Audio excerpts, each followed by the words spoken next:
வணக்கம், இது அரண்சை. நான் தேவா.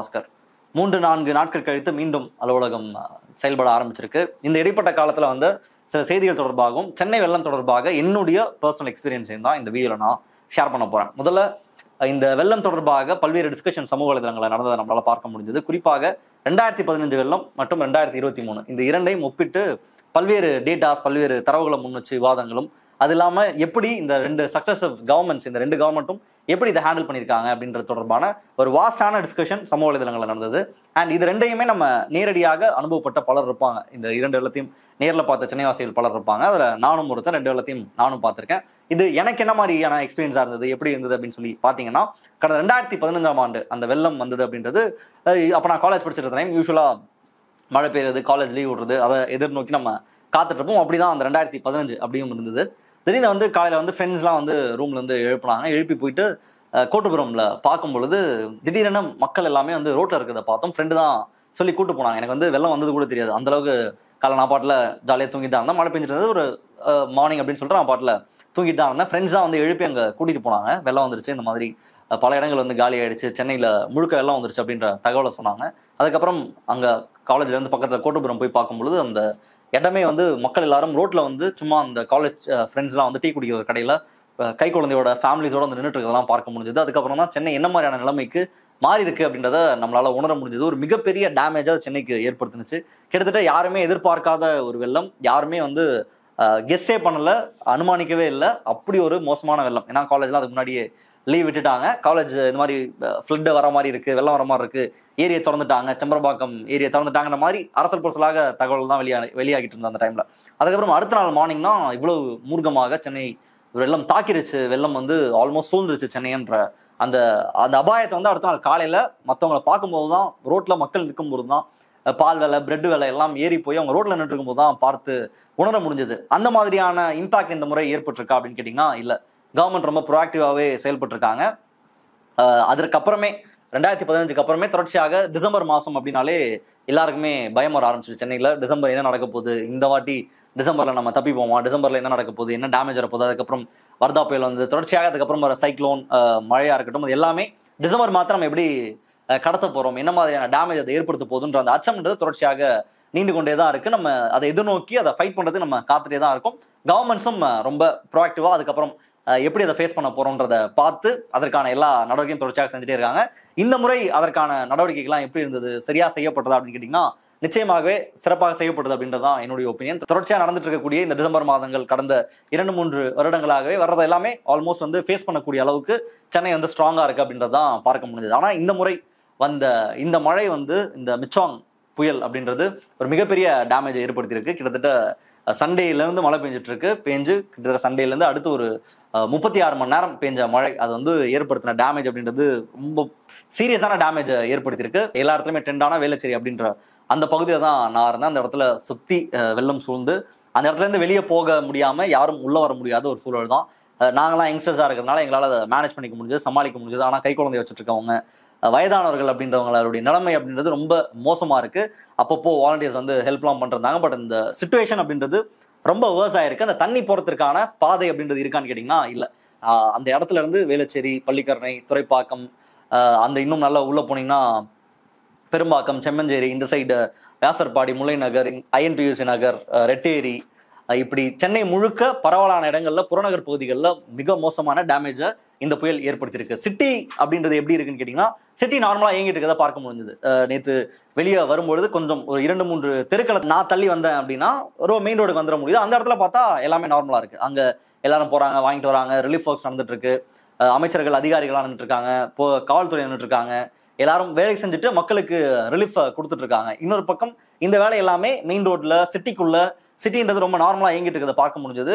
இன்னைக்கு நேற்றைய தினம் முழுக்க டிராபிக்லாம் இருந்ததெல்லாம் பார்க்க முடிஞ்சது. ஆனா சென்னையினுடைய புறநகர் பகுதிகள் முழுவதும் மோசமா டேமேஜ் ஆயிருக்கு. குறிப்பாக தண்ணி தேங்கி அந்த தண்ணி வெளியே போறதுக்கான இடம் இல்லாம அப்படியே தேங்கி நிக்குது. அந்த தண்ணி அளவும் குறைய மாட்டேங்குது. இதனால மக்களினுடைய அத்தியாவசிய பொருட்கள் உள்ள போறதுக்கான பிரச்சனையும் ஏற்பட்டிருக்கு. அவங்களுடைய இயல்பு வாழ்க்கை முற்றிலுமாக முடக்கப்பட்டிருக்கு. இவ்வளவு நாள் நம்ம சூழலியல் சார்ந்து தொடர்ச்சியாக செயல்பட்டு இருக்கக்கூடியவங்க, சூழலியல் செயற்பாட்டாளர்கள், அவங்க கொடுக்குற எச்சரிக்கை எல்லாமே நம்ம கடந்து போயிட்டே தான் இருந்தோம். ஆனா அந்த எச்சரிக்கை அப்படின்றது சும்மா அது ஹாக்ஸ் கிடையாது.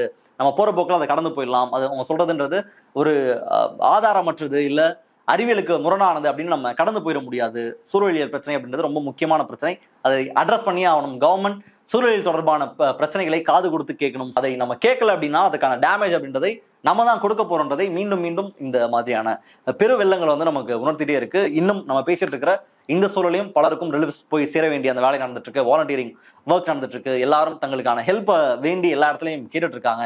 ஸோ ஹோப்ஃபுல்லி எல்லாரும் சீக்கிரமா சேவ் ஆகணும். இந்த பிரச்சனை முடிவுக்கு வந்து இயல்பு வாழ்க்கைக்கு திரும்பணும். அண்ட் இந்த தண்ணி போற ப்ராப்ளம் அப்படின்றது ஒரு லாங் டேர்மா நம்ம யோசிச்சு அரசுகள் முன் வந்து இதை சரி செய்யலை அப்படின்னா நிச்சயமாக சென்னை வாழ்றதுக்கு தகுதியான இடமா இருக்குமான்னு கேட்டீங்கன்னா நிச்சயமா கிடையாது. இங்க வந்திருக்கக்கூடிய மக்கள் எல்லாரும் ஏதோ ஒரு வகையில தங்களுடைய வாழ்க்கையை மேம்படுத்துவதற்காக தான் இந்த இடத்துக்கு வந்திருக்காங்க. ஆனா அந்த இடம் இவ்வளவு பிரச்சனையை ஏற்படுத்தும், ஆபத்தை ஏற்படுத்தும் அப்படின்னா நிச்சயமாக இந்த இடம் வந்து வாழ்றதுக்கான இடமா இருக்காது அப்படின்றது தான்.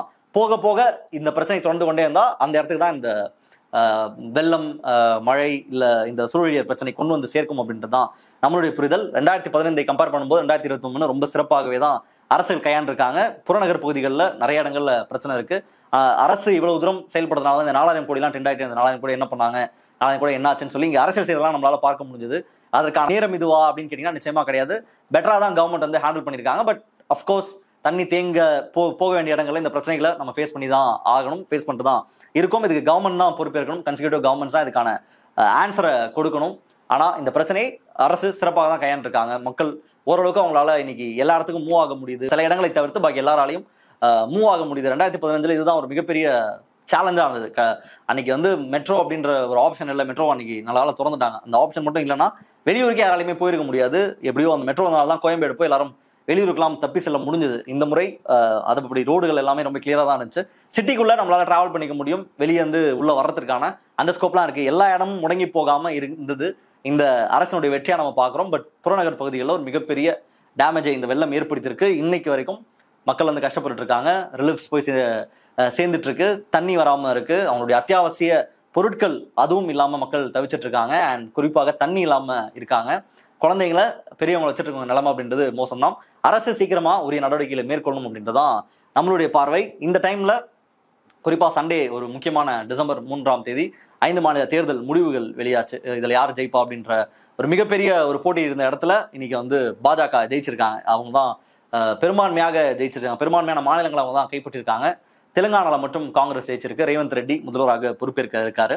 அண்ட் ஒரு பக்கம் இந்த சவுத் ரிமைன்ஸ் அண்ட் இண்டிபெண்டன்ட் கிங்டம்னு சொல்லி கேம் ஆஃப் த்ரோன்ஸினுடைய அந்த பிரபலமான வாசகத்தை எல்லாரும் ஷேர் பண்ணிட்டு இருந்தாங்க. சவுத்ல முழுமையா வாஷ் அவுட் ஆயிருச்சு, பாஜக இங்கே கிடையவே கிடையாது அப்படின்ற அந்த வாசகம் ஒரு பக்கம் பரப்பப்பட்டு இருக்கு. இன்னொரு பக்கம் அதிகமான வாக்குகளை இந்த 5 மாநிலங்களை கம்பேர் பண்ணா யார் அதிகமான வாக்குகளை வாங்கியிருக்கான்னு பார்த்தா காங்கிரஸ் தான் அதிகமான வாக்குகளை வாங்கியிருக்காங்க. கிட்டத்தட்ட 4.92 கோடி வாக்குகளை காங்கிரஸ் வாங்கியிருக்கு. 4,85,00,000 வாக்குகளை வந்து பாஜக பெற்றிருக்குன்னு இன்னொரு பக்கம் ஓட்டை கணக்கு பண்ணி ஓட்டுல அதிகமான எண்ணிக்கை காங்கிரஸ் தான் பிடிச்சிருக்கு.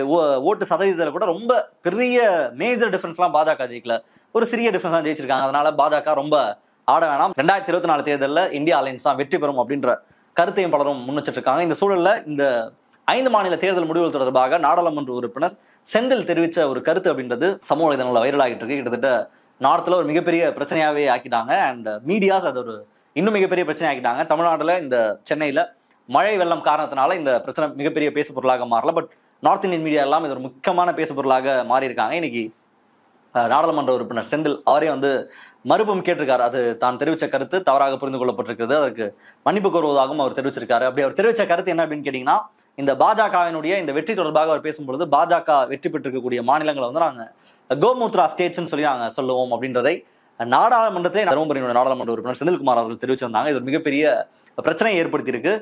திமுக தலைமையிலிருந்தும் இதை கடுமையாக கண்டிச்சிருக்காங்க. ஏன் இப்படியான ஸ்டேட்மெண்ட் சொல்லியிருக்காங்க அப்படின்னு சொல்லி ஆர்எஸ் பாரதி ஒரு அறிக்கையை விட்டிருந்தாரு. நாடாளுமன்ற உறுப்பினர் அதன் பேரில் தன்னுடைய வருத்தத்தையும் பதிவு செஞ்சிருக்காரு. இன்னொரு பக்கம் என்ன பெருசா தவறா பேசிட்டாரு, நான் செந்தில் சொன்னது கரெக்ட் தான், நாடாளுமன்ற உறுப்பினர் தெரிவிச்சிருக்கக்கூடிய கருத்து அப்படின்றது கரெக்ட் தான். ஹிந்தி ஹார்ட்லேண்ட்ல மட்டும் தான் பாஜகவால ஜெயிக்க முடியும், மற்ற இடங்கள்ல பாஜகவால ஜெயிக்க முடியாது, அது கோமுத்ரா ஸ்டேட்ஸ் சொல்லி நாடாளுமன்ற உறுப்பினர் செந்தில் தெரிவிச்சிருந்தாரு.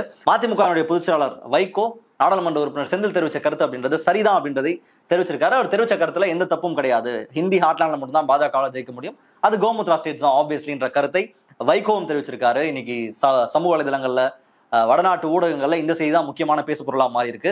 ஏற்கனவே இந்த 5 மாநில தேர்தல் முடிவுகள் வெளியான போது அமைச்சர் உதயநிதி ஸ்டாலினை குறிப்பிட்டு ஒரு மிகப்பெரிய ட்ரெண்ட் வந்து சமூக வலைதளங்கள்ல முன்வைக்கப்பட்டுச்சு. அதாவது அமைச்சர் உதயநிதி ஸ்டாலின் சனாதன தர்மம் தொடர்பாக தெரிவித்த கருத்து தான் வட மாநிலங்களை எதிரொலிச்சிருக்கு. அமைச்சர் பேசின அந்த கருத்து வடநாட்டு மக்கள் ஏற்றுக்கொள்ளல. திமுகவோட கூட்டணியில காங்கிரஸ் இருக்கிறதுனால தான் காங்கிரஸ்க்கு இவ்வளவு பெரிய செட்பேக் இதை ஏற்படுத்தியிருக்கு. இல்லைன்னா காங்கிரஸ் வந்து ஜெயிச்சிருக்கும். உதயநிதி ஸ்டாலின் தெரிவித்த கருத்து தான் இவ்வளவு பெரிய தோல்விக்கு காரணம். தமிழ்நாட்டில் இருக்கக்கூடிய சங்கிகள் எல்லாம் ட்ரெண்ட் பண்ணிருந்தாங்க. அவர்கள் இப்போ செந்தில் பேசின இந்த கருத்தையும் முன்வைத்து ட்ரெண்ட் பண்ண ஆரம்பிச்சிட்டாங்க. குறிப்பாக ராகுல் காந்தி கேள்வி கேட்கறது பாருங்க, இன்னைக்கு உங்களுடைய கூட்டணி இருக்கக்கூடிய திமுகவில் கூட்டணி இருக்கக்கூடிய நாடாளுமன்ற உறுப்பினர் செந்தில் இந்த கருத்தை தெரிவிச்சிருக்காரு. இதை நீங்க ஏற்றுக்கொள்றீங்களான்னு சொல்லி காங்கிரஸ் தலைவர்கள்ட்ட பல்வேறு கேள்விகள் முன்வைக்கப்படுது. காங்கிரஸும் ஆப்வியஸா அதை டிசோன் பண்ணிருக்காங்க. திமுகவினுடைய கொள்கைகளை எங்களுக்கு நிறைய முரண்கள் இருக்கு, அவங்களுடைய கட்சியினுடைய செயல்பாடுகள் நிறைய முரண்கள் இருக்கு. நாங்கள் ஒரு அலையன்ஸ் பார்ட்னரா இருக்கோம். எங்களுடைய காமன் மினிமம் ப்ரோக்ராம் அப்படின்றது பாஜக வீழ்த்துவதுதான். அதனால நாங்கள் கூட சேர்ந்து பயணம் செய்யறோம். அதனால அவங்க சொல்ற எல்லா கருத்தையும் நாங்க ஏற்றுக்கொள்றோன்ற அர்த்தம் கிடையாது. செந்தில் சொல்ற கருத்தை நாங்க ஏற்றுக்கொள்ளல அப்படின்ற கருத்தையும் இன்னைக்கு காங்கிரஸ் சொல்லிட்டு இருக்காங்க. ஆனாலும் சங்கிகள் ஒரு மிகப்பெரிய பேசு பொருளாக இந்த விஷயத்தை மாத்திட்டு இருக்காங்க. அண்ட் செந்திலினுடைய பழைய வீடியோவும் தொடர்ச்சியாக சமூக வலைதளங்கள்ல பகிரப்படுது. அவர் இந்து மதம் தொடர்பாக தெரிவித்த கருத்து பெரியாரிய மேடைகள்ல, திராவிட இயக்க மேடைகள்ல நாடாளுமன்ற உறுப்பினர் செந்தில் பேசிய பேச்சுகள் எல்லாம் இப்போ சமூக வலைதளங்கள்ல வைரலாக்கப்பட்டுட்டே வருது.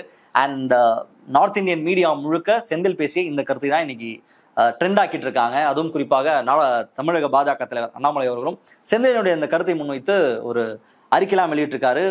ஹிந்தி பேசுறவங்கனாலே இவங்களுக்கு பிடிக்காது, அவங்க மேல வந்து ஒரு காழ்ப்பு இருக்கு, வெறுப்பு இருக்கு, அதனாலதான் திமுக எப்படியான பேச்சுக்களை பேசுதுன்னு சொல்லி அவரை வந்து மேலும் அவர் தன்னுடைய கண்டனத்தை பதிவு செஞ்சுட்டு இருக்காரு. செந்திலினுடைய கருத்துல இருந்து பின்வாங்கி இருந்தாலும் பாஜக இந்த விஷயத்தை விடுறதா இல்ல.